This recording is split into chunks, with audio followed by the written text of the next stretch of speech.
Alameda County, prosecuting men who were pimping young girls and rapists. Kamala wanted to make sure that murderers and child abusers face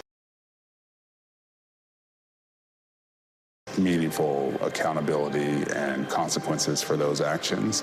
One of the cases that she had early in her career was where a man had scalped his girlfriend. And she ended up getting a conviction, getting justice for that woman. She came to San Francisco to protect victims, and she was elected to be district attorney of San Francisco. Kamala knew that we needed to be smart on crime, and if hell, no one else was going to do it, that she was going to do it. If I'm going to keep my promise to you to keep you safe, I better talk with you about what I'm doing in terms of crime prevention. Investing in people coming out of prisons is the smart thing to do for law enforcement. Forget that it's just the right thing to do. That was a young Kamala Harris. She's only gotten more fierce. I've never seen her back down from a fight, and when she fights, she wins. When Kamala became Attorney General, she wanted to protect people, but also to fundamentally pursue justice. Being smart on crime starts with being tough on violent crime. From a statewide perspective, I think we were concerned about the rise of gang violence. In San Joaquin County, we saw this tremendous change in our community, and it hit us like a wave. We saw an increase in human trafficking, narcotics, and guns. Let it be clear to anyone who would menace this state with violence, to those who prey on the weak and the vulnerable, justice will be swift and certain in the state of California. She was always hunting the kingpins, but we didn't have partnerships with DOJ or FBI or DEA or any of those law enforcement agencies. Now, we all work collaboratively to help all the counties in California. Because of her, we destabilized organized crime, disrupt these flows of guns, human beings, and narcotics.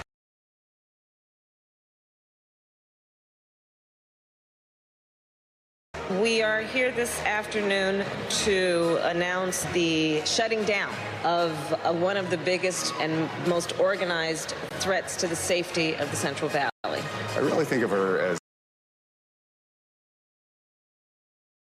fearless, as a fighter. Kamala just perseveres, and Mommy would say it's too hard is never an excuse. Making excuses is a failure to not only take responsibility, but to take action. If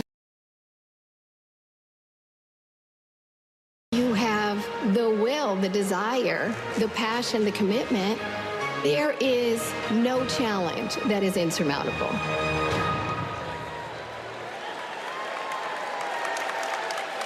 Please welcome the Democratic nominee for Senate in Maryland, Angela Also-Brooks.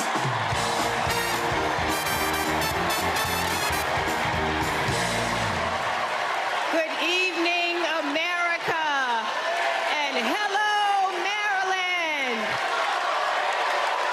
People like me, thank you.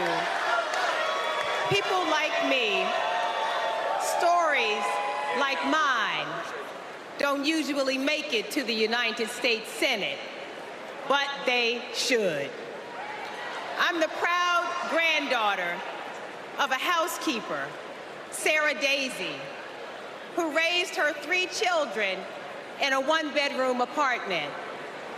It was her dream to work in government to help people. That meant taking a typing test. But she didn't know how to type, and she couldn't afford a typewriter. So she put a white piece of paper on the refrigerator and drew a keyboard on it. And every night, she stood in front of that refrigerator and taught herself to type. She took the test, passed it, and got the job she dreamed of. I am her legacy.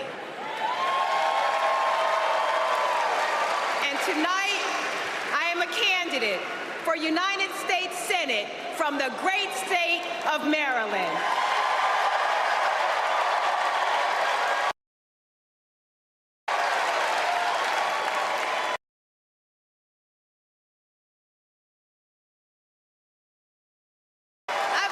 Been inspired by women like my grandmother, women who imagine a better future and then have the grit to make it a reality.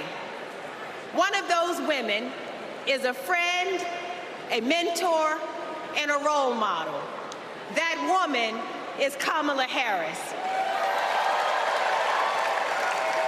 Let me tell you about the Kamala I've known for 14 years. I first heard about her in 2009 when I was running for state's attorney in Prince George's County, Maryland.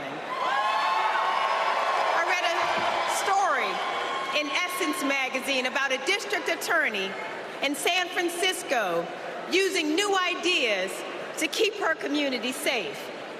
Few had a better record prosecuting violent crime. She put rapists, child molesters, and murderers behind bars. But what she knew was that violent crime accounts for about 30% of all crimes. For the 70% that are nonviolent, she created a first-of-its-kind program called Back on Track. After serving time and pleading guilty, these low-level offenders will get the job training, GED help, and apprenticeships they needed to find a job.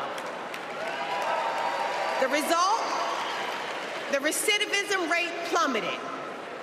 Now, after reading about this super bad district attorney, I talked nonstop about her on the campaign trail.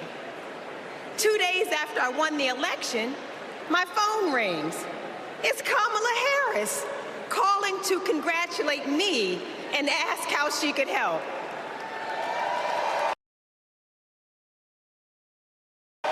She helped me bring Back on Track to Maryland. And wouldn't you know it, crime went down and economic growth went up. Back on Track is now a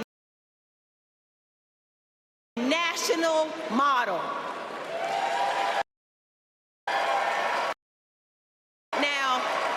Now, Donald Trump says if Kamala Harris is elected, tough guys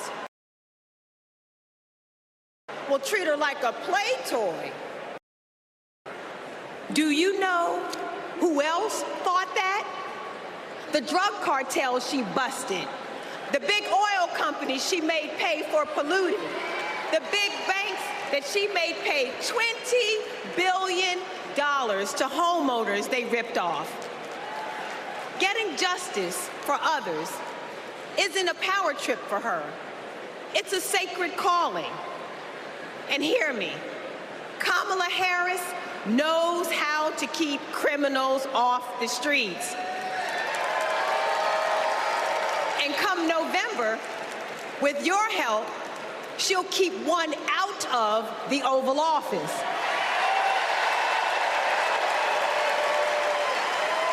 Ever since Donald Trump rode down that ridiculous escalator, we as a nation have felt trapped.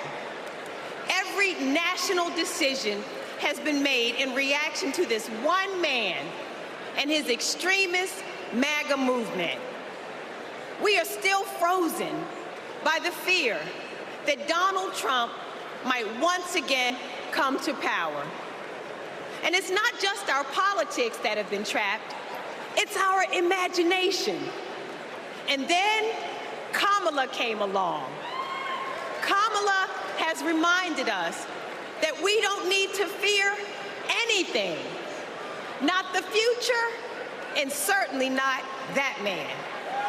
This is our moment to leave Donald Trump where he belongs, in America's past.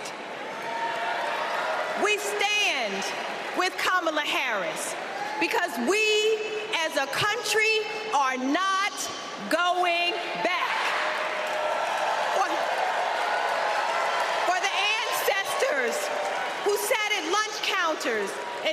sure that we all had the right to vote. We are not going back. For the mamas and grandmamas who marched to make sure that women could control our own bodies, we are not going back. For the parents who work from can't see in the morning until can't see at night, not so that they will have a better future, but so that their children will have a better life. We are not going back. When facing an obstacle, my father has often said to me, your faith is stronger than your fears. Tonight, our faith is stronger than our fears. Faith in the promise of America. Faith in the American idea, in the American values that we share. Faith that we, the people, can choose a new leader, a better future for the people. Faith that as dark as our days and challenges have sometimes felt, it's always darkest before the dawn. We know that we can endure for a night because joy cometh in the morning. Morning is coming. Morning is coming. And that joy will be led by Kamala Harris. Thank you so much. Angela Alsobrooks, prosecutor, Democratic candidate for Senate in Maryland. She was outspent 10-1 in the primary, but she won that primary by 10 points. Please welcome Mesa, Arizona Mayor. Coming up here is the Mesa, Arizona Mayor, John Giles, who's a Republican for Harris. We talked a lot about permission structures for Republicans. This is now maybe the fastest growing coalition of support for Kamala Harris. Republicans who want to get on board. I'm a lifelong Republican. So I feel a little out of place tonight, but I feel more at home here than in today's Republican Party.